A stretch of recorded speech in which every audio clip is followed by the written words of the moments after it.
So this is a video I should have made years ago, and I've been wanting to make for a long time. This video will be the history of the K5HL air horn made by Nathan Airchime and Micro Precision. I will discuss the origins of this horn, the different variations of it over the years, and which ones are my personal favorites. Before we get to the K5HL itself, we gotta go back to 2003. In 2003, 50 new locomotives were released by General Electric. These were a pre-production model of what would soon be one of the most popular locomotives ever made in North America, and this is the Evolution series. 30 of the locomotives went to BNSF, 15 to Norfolk Southern, and 5 to Union Pacific. The BNSF and UP models were ES44ACs, or sometimes dubbed AC44EVs, and the NS ones were ES40DCs. These locomotives came about due to strict diesel emission standards set by the Environmental Protection Agency, and replaced the C44-9W and AC4400CW models. All 50 of these locomotives had one thing in common, and that was they were equipped with Nathan K5H air horns. Keep in mind, at this time, railroads were still using their own horns on brand new locomotives. BNSF was using the K3LA, UP was using the K3HA, and NS was using the K5LA, so to see one standard horn used for all railroads was new at the time. These K5H horns used Nathan Bell's 1, 2, 3, 4, and 5, and played notes D sharp, F sharp, A sharp, C, and D sharp, or at least that's what they're supposed to play. With these K5Hs, the number 2 was sharp, and the number 4 and 5 were both flat. Despite this, these horns generally had a fairly nice sound to them. The era in which these K-horns were made is generally known as narrow font, going from the 1990s up until around 2008. They're called narrow font as the back caps of these horns had the numbers 30109 molded into them, and these zeros are of a narrow font than earlier K-horns, which are known as wide font. Here are a few examples of these K5Hs.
In 2005, with the enaction of EPA's Tier 2 regulations, the first of the production GEVOs started rolling out of Erie, Pennsylvania for almost every Class 1 railroad. These new engines presented some outward differences to the pre-production ones, but most notably they received an entirely new horn, the K5HL. This horn is somewhat similar to the K5H on the pre-production GEVOs, except this has the number 5 bell replaced with the 1L bell, making the overall horn lower pitched than before. The arrangement of this horn was unique at the time, in that all but one of the bells was facing reversed, which was very unusual to see. The number 2 bell was the only one to face forward. With the 1L bell, the intended tuning of the K5HL is now middle C, D sharp, F sharp, A sharp, and C. Similar to the K5H before, the number 2 was sharp, and the number 4 was flat. The 1L at the time was made of a 2-piece sandcast construction. They tended to play somewhere between a B and middle C. These first generation of K5HLs, or as I call them, narrow font with 2-piece 1L, are usually the most liked of all the K5HLs due to their very mellow sound. Here are a few examples.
In 2007, changes started occurring with the tuning of the K-Series bells. First, the 1L bell was changed to a die-cast one-piece construction, and in the process, the pitch was sharpened, so now it plays closer to a middle C. This was also the first of the raised letter series of bells, called such due to the letters on the side of the bells protruding out from the bells as opposed to the narrow font ones. However, it would still be another year until the rest of the bells were changed over, so the second generation of K5HLs came out with the raised letter one-piece 1L bell and narrow font bells 1, 2, 3, and 4. I generally call these narrow font with one-piece 1L. These aren't as liked overall as they sounded rougher than the first generation. However, I personally love these horns for that very reason. Here are some examples.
Finally, in 2008, the rest of the K-bells were changed over to the newer raised letter style, and thus the third generation of K5HLs were created, commonly known as the raised letter K5HL.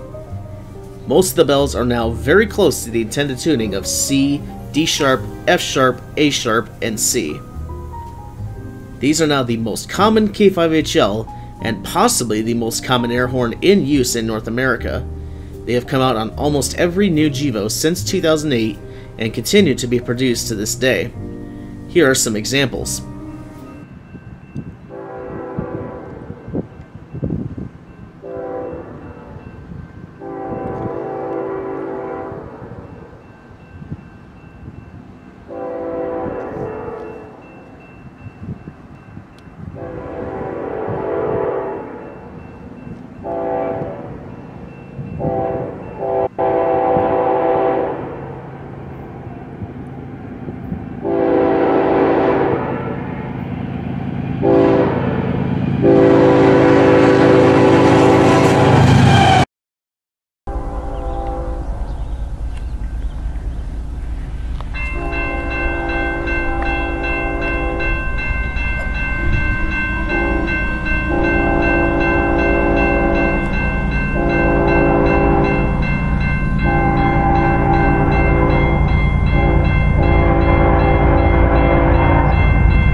back up.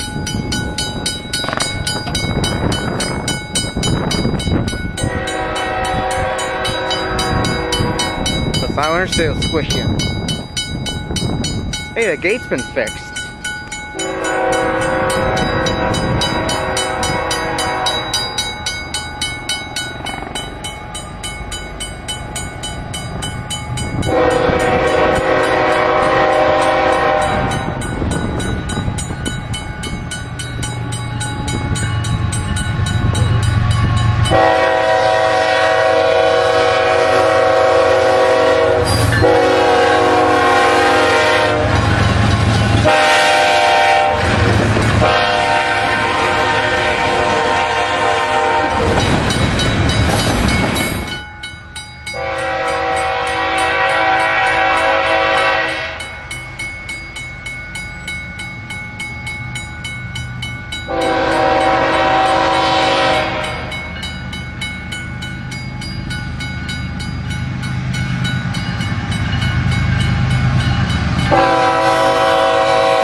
Now that we've gone through every major iteration of the K5HL, let's now discuss the different minor variations that have come out over the years. Note that there are many other variations that have been put together in shops, and I'll get to a few of those later. But for now, these will be the K5HLs that have been seen on brand new GEVOs from the factory that had a slight difference to them.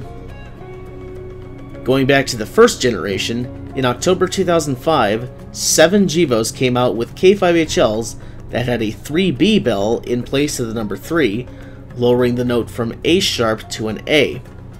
These are effectively known as the K5HLB. The engines that came with this are BNSF engines 5846, 7606, 7607, and 7608, CSX engines 5284 and 5288, and CP engine 8705. 5284 is a special case, which I will come back to in a little bit. These horns feature a similar sound to that of a Leslie S3L, and are a favorite among horn enthusiasts, including myself. Here are some examples of this gorgeous horn.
Of the 7, only 5846, 7606, 7607, and 5288 still retain these. However, BNSF 5459 now has a K5HLB of this style too. I don't know how it got it, but it's pretty nice to see.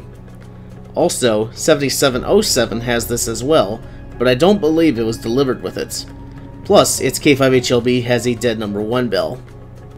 Next, we have a slight variation of the second generation K5HL. This one I'm not as certain on what the difference is, but my speculation is that the number 3 bell was changed to raised letter, and the number 1, 2, and 4 were still narrow font. I'm not 100% certain on this, but whatever the case, this is a more mellow version of the 2nd generation K5HLs. Here's some examples of this.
Next, we are in 2012 and in the era of raised letter K5HLs.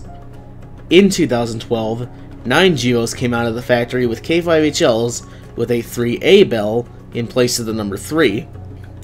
This lowered the note from an A sharp down to a G sharp. These are primarily known as K5HLAs or hybrid K5HLAs, as a normal K5HLA would have bells 1L, 1, 2, 3A, and 4A, and these have a 3A and number 4. The engines delivered with this variant are BNSF engines 6932, 6935, 6939, CP engines 9363 and 9364, CSX engine 969, NS engines 8096 and 8101, which is the Central Georgia Heritage units, and UP engine 7929. These K5HLAs sound very similar to an old Cast P5, as all of the notes are a half step lower than what an old Cast P5 would sound. Here are some examples of this beautiful horn.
All 9 of these engines still retain the K5HLA to this day. The only main difference I've seen is 6935 had its number 2 bell flipped to face backwards, making it an all bells reversed K5HLA. Some other engines have been retrofitted with the K5HLA as well, including BNSF engines 6132, 6753, 6816, and 8060, KCS 4830, and UP 7492. Now we move into 2014 and my absolute favorite variant of the K5HL to ever exist.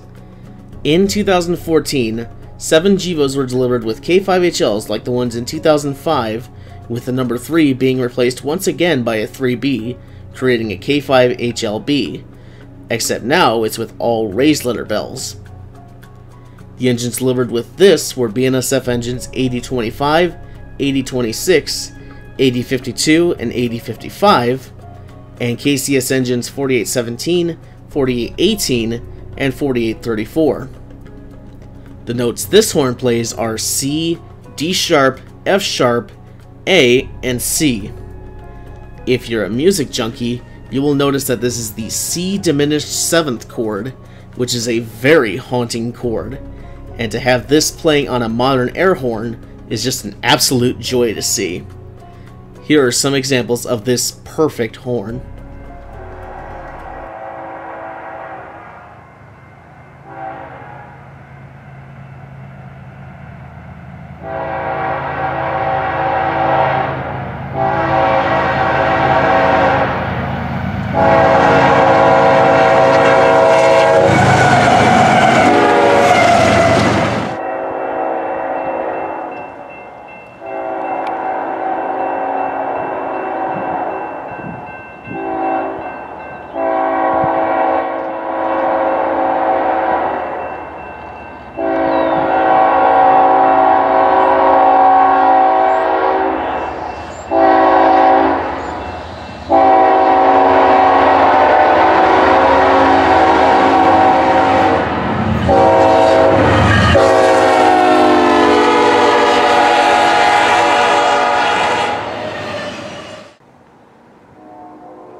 All 7 engines still retain their K5HLBs, however, 4817's has had its 3B go silent.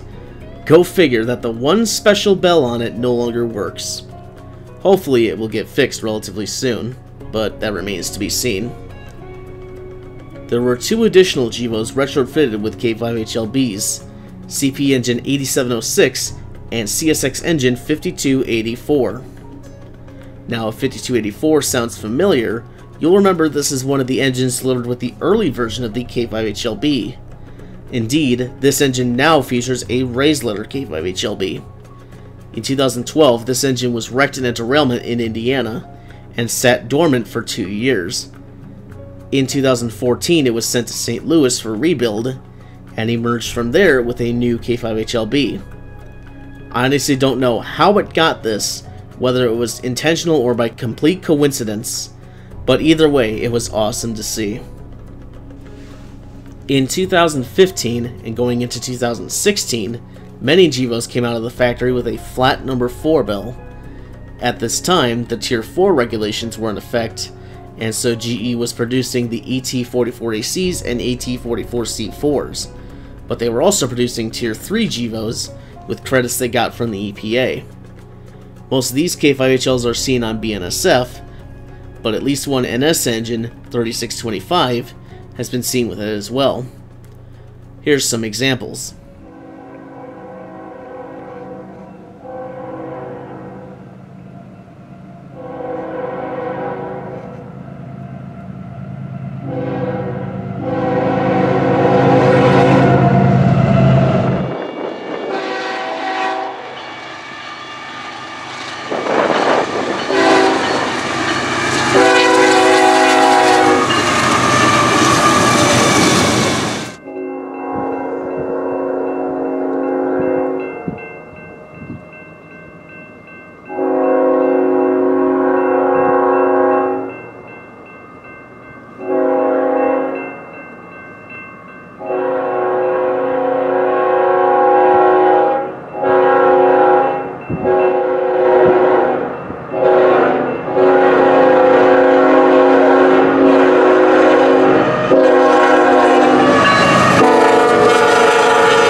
Finally, we get to 2016, and a completely different K5HL was now being offered alongside the normal raised letter K5HLs. This variant was being produced by General Electric themselves. I don't know if Nathan allowed GE to do this or what the circumstances are, but starting in 2016, many BNSF ET44C4s in the 3700 series were made with these GE K5HLs. The most notable difference with these is that the number 2 and number 3 bells were both sharpened, and thus these bear a resemblance to the 2nd gen K5HLs discussed earlier, and as such is one of my favorite sounding K5HLs. Here's some examples of this sweet horn.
So far, only BNSF has been seen using this K5HL. Hopefully that changes. However, it appears the 4 newest BNSF GEVOs, numbered 3721 through 3724, are back to having regular K5HLs again, so I'm not sure if GE is even still making these or not anymore. On another note, there is one last variation I've seen of these JV K5HLs on new locomotives.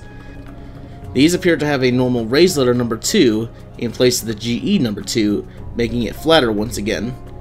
However, the number 3 is still sharp. These sound very off to me for some reason. Here's some examples of these.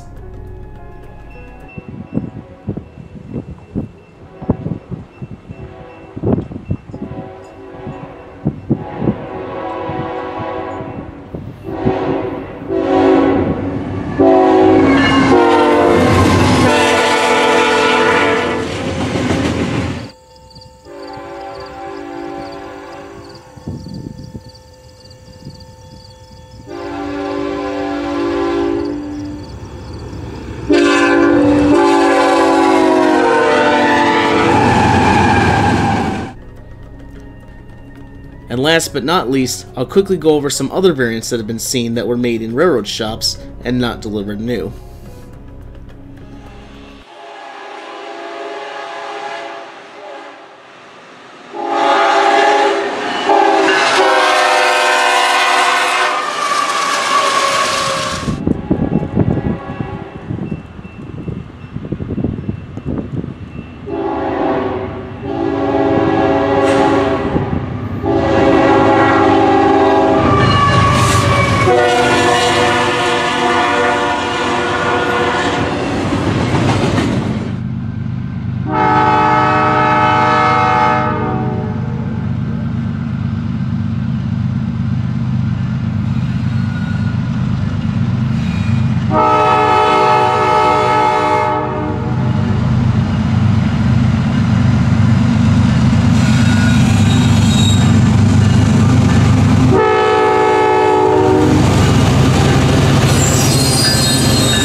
I hope you all enjoyed this detailed look at the K5HL air horn. Thanks for watching and have a good day.